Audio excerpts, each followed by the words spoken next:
As the student representative of the University of the Free State Bloemfontein campus, we met with the student because that's our line of office. We don't report to anyone but the students.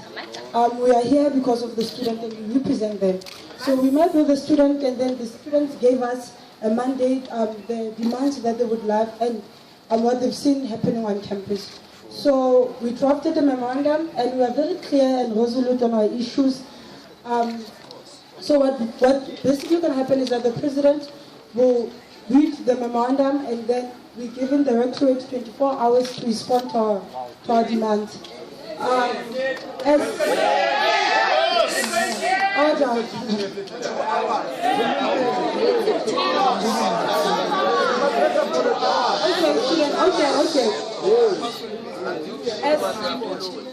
As students of the University of the Free State, we also believe that we are academics. So the demands that we have, that we hold in the memorandum, they're very clear and straight to the point. So I don't think we would accept an answer that says that what we're saying is not feasible or it's not attainable. So we are very clear, we are very sober when we are writing this thing. So the president, I'm just going to give it over to the president and then we'll discuss the memorandum. Amanda! Long live to the students, long live! Amanda! Power to the student community, power! Power to the majority stakeholders, power! Amanda! Viva Sasco, viva! Viva EFF, viva! Viva Sadesmo, viva! Viva Daso, viva! Viva Pasma, viva! Amanda! I would reiterate the words of the Vice President. We fear not. When we wrote this memorandum, we took submissions that we received from Student Parliament, a legitimately established structure, which is an advisory body and accountability body for the SRC. Thereafter, we met with the student community to deliberate on the memorandum and made some additions to the memorandum. So the memorandum itself is very sober and it's very clear to repeat in the words of the Vice President. So without wasting any time, I will read the memorandum as follows. Section 1 speaks to access and student support. On academic support, superior scholarship is the core value of the university. We, as the students of the university, pride ourselves in academic excellence and hold that students must be supported to excel academically in all our 7 faculties, more especially students with extramural activities. We therefore demand extension of library hours to 24/7. We demand the implementation of flexible academic support programs for students. We demand the review of academic advising in all faculties. We need consistent and credible academic advising as a fundamental academic support-based program. The introduction of effective skills development programs with various courses in order to prepare students beyond university. We demand the scrapping of names and surnames on tests and assignments. For assessment purposes, student numbers should be sufficient. We demand a uniform test policy in all faculties. As responsible academics, students must be given the free option of writing test 1s or test 3s without the need to get a doctor's sick notes as a means of escaping.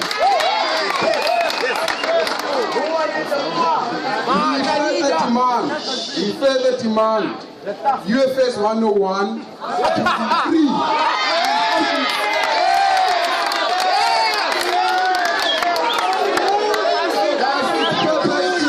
Amanda, high discipline. In order for management to hear our memorandum, we will need to be silent at some point. And we need to allow them the opportunity to hear what we are addressing here. So next time they did not say the students were making a noise and we did not hear what you were addressing. High discipline, high moral, we demand the medical faculty to be centralized and give more access to black students. We demand for conducive learning environments and classes should not be cluttered without an exclusion of any student. We demand the extension of computer labs. On financial support, section 1.2, the majority of our students, of our registered students to be clear, come from very poor backgrounds and continue to struggle financially to keep themselves in the system of higher education. Most of these students end up dropping out or being deregistered due to this financial burden. There is a need for the university to provide financial support to its students. We hold that the right to education can not only be reserved for those who can afford. We therefore demand registration should be once off and free for needy students.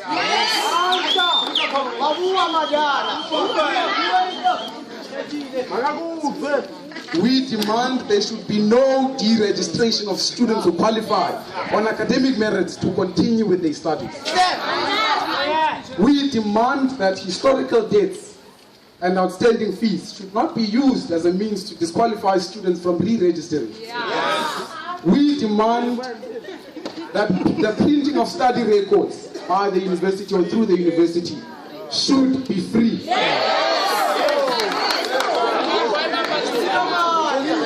We demand that study records, we demand the study records of students with outstanding fees be made accessible to those students.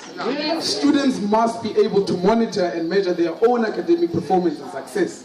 This will provide students with an opportunity to apply for possible bursaries and sponsorships. We demand the reduction of residence fees. We demand 10% reduction of exorbitant prices at the student center, especially food zone.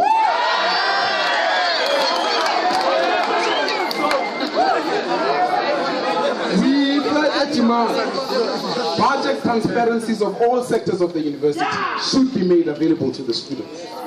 We demand the reduction of study materials on campus. On the next point, student entrepreneurship, section 1.3.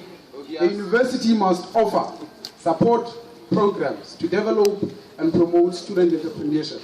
These programs must aim to promote social responsibility through entrepreneurship.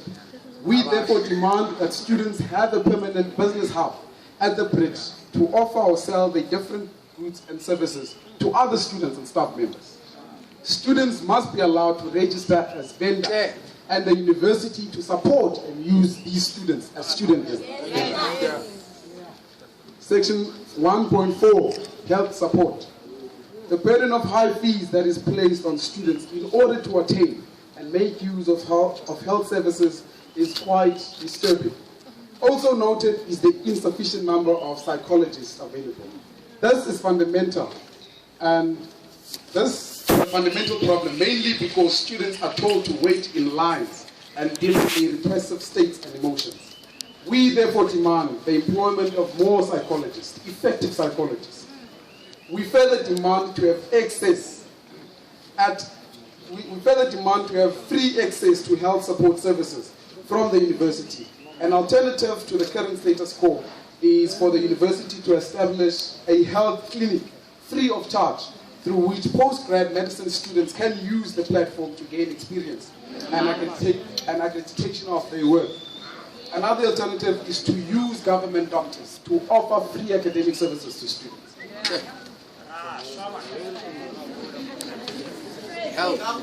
Section 2, academic staff. As the students, we are very concerned about the quality and diversity of our academic staff employed by the university. We demand the employment of competent academic staff who inspire confidence in students through their lecture-student relations and interactions, and driven towards promoting and advancing the academic excellence of the university as a value. We demand a minimum requirement for junior lecturers to be a master's degree, and this must be applied consistently. We demand the employment of more black staff in top academic and management positions. We demand the review of the academic curriculum. We demand the screening of all academic staff's qualifications and thorough assessment of their appropriateness and relevance to various curriculums that exist in the 7 faculties. We demand staff members found guilty of any form of discrimination to be dismissed with immediate effect. Section 3, free internet.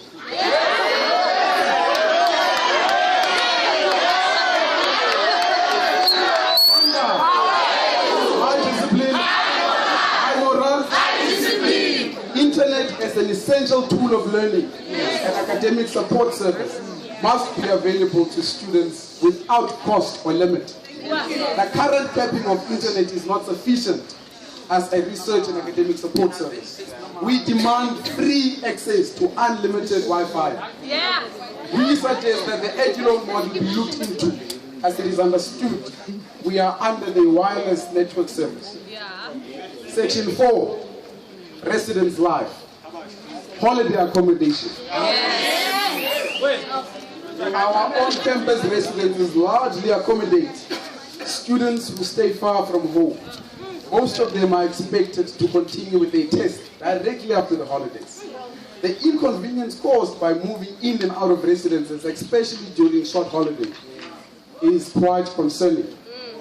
We demand students to carry the right to stay in their respective residences during the short holidays without carrying any additional cost.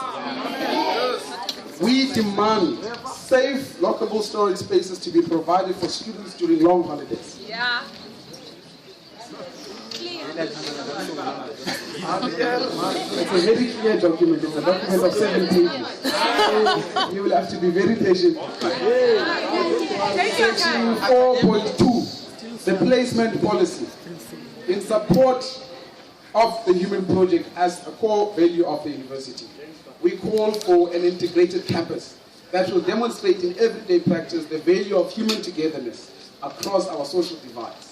We demand the implementation of a blind, consistent placement system of prospective first years. First years must be placed in accordance with diversity targets of respective residences and cannot be allowed to move from one residence to another, as this slows the process of transformation in our institution. Section 5, safety and security. Our respective security guards.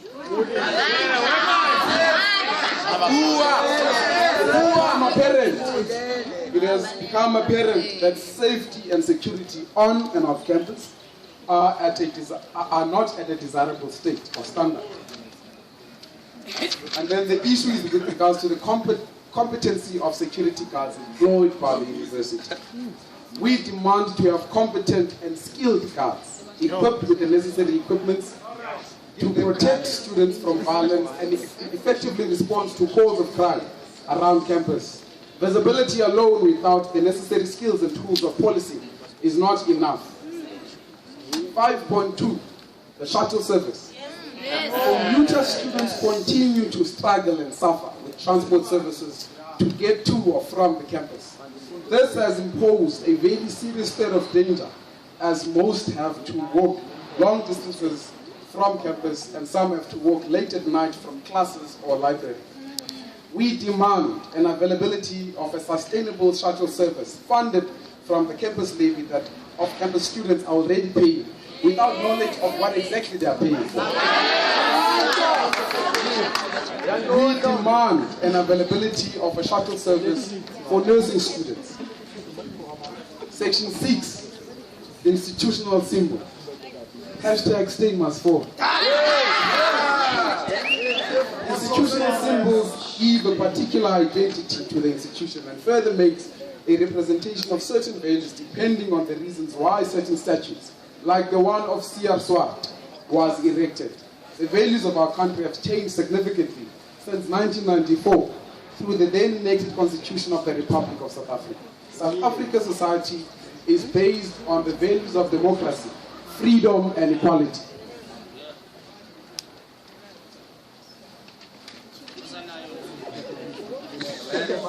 We demand to have inclusive institutional symbols that reflect our current South African society. Furthermore, we demand the removal of the statues of C.R. Swart and Steyn before the end of the year.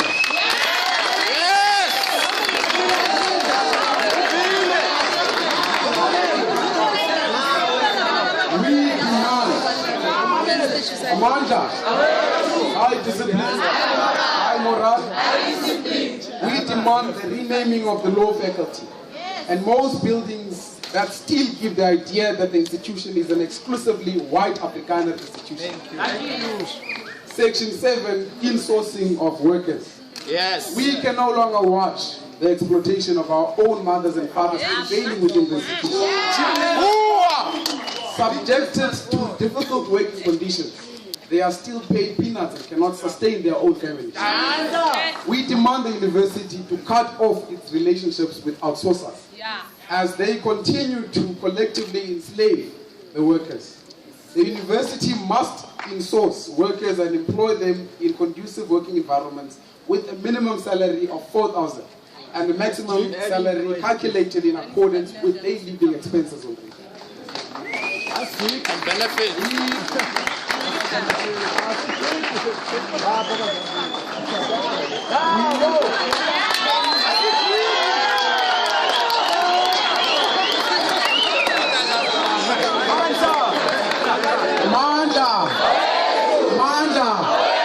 We are almost done. On the issue of insourcing of workers, the cleaning staff, we demand that the cleaning staff are awarded the same benefits that other staff members are already receiving.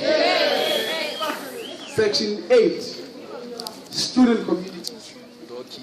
We demand that the university must have an LGBTIQ center that is separated from the health and awareness center. We demand for policies of the university to be reviewed so that they can be inclusive to the LGBTIQ. Furthermore, we demand that all venues of the university be accessible to those with special needs. We demand that each and every residence must have a disability unit and be accessible. Section 9, the language policy. Yes. We demand for the policy review to run at an expedient and transparent fashion. Furthermore, we demand for more polls to be made available and such polls to be stationed at public areas. The student center, the main building, and the taxi rank. We do not agree to one privatized venue for the voting polls. Section 10, NASFAS. We demand that the compilation of NASFAS documents submitted by students for NASFAS application be submitted once upon such application. It is degrading for students to constantly prove to the university how poor and cannot afford they are. I think we are done with the memorandum. Those are points of demands to the memorandum. We will give to the rector to respond and sign the memorandum as a form of accepting its reception. So tomorrow at 1 at the Kali Human, we shall have feedback from the demands that we have. I will hand over to the rector. I will hand over to the rector to receive the memorandum. Amanda! I'm aware too. High discipline. High moral. High discipline.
must give the rector the opportunity to respond.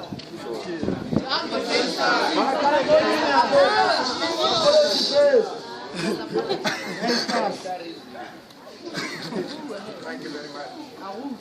Good afternoon, everyone.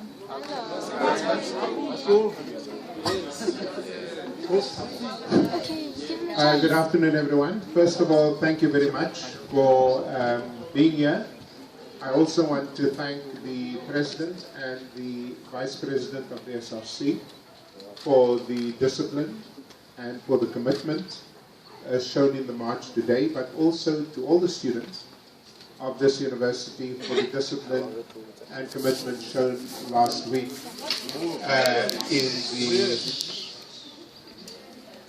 during the protest movement.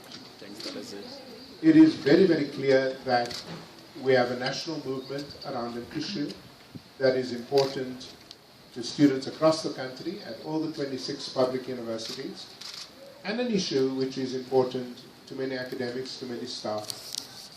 This university has come out in full support of the 0% fee increase. We have, long before the 0% fee increase, as you know, made a number of policy positions clear that would increase access to all our students, and especially to first-generation students. We will continue to do that. We will continue to work very hard with government to make sure that we are able to meet what I think is a reasonable expectation on the part of students, and particularly poor students, to not suffer under the burden of debt after they graduate, or the burden of uncertainty when they come into the university. Those of you, many of you here that I see here, you know that this office has been open 24/7 for you. Talk about students. Many of the students here are fully supported with funds that we have raised from outside because we were not getting enough from government itself. You know that, and I know that. You can debate that, but you know that and I know that. Many students standing out there. We have 30,000 students on our 3 campuses. And you can accuse us of many things, but one of the things we work very hard to do is to try and make sure that every student has an opportunity to get the funding necessary for their studies. Now, we'll continue to do that. But there's a national movement going on, and I want to thank you for taking a stand and being in solidarity with students on other campuses. Now, secondly, I want to thank the President and Vice President for this memorandum. We have already met and said that we're going to set aside the rest of this day to make sure that by tomorrow 1 o'clock we're in a position to respond to each and every one of these issues. So even if we have to work through the night, it is important to give you a sense. And I don't understand that. I really don't. I don't disrespect you, and I don't expect you to disrespect the platform. Okay, hush,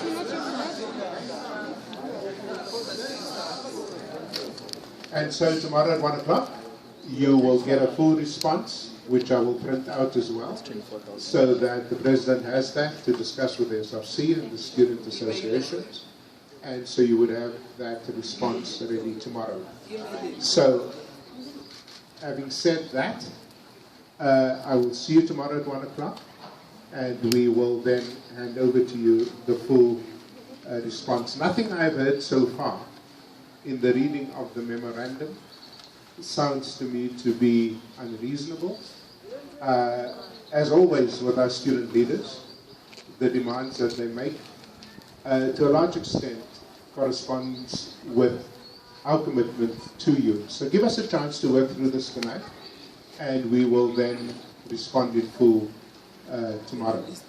So thank you very much, everyone, ladies and gentlemen, students, and we will speak tomorrow in the Kalihima. Thank you.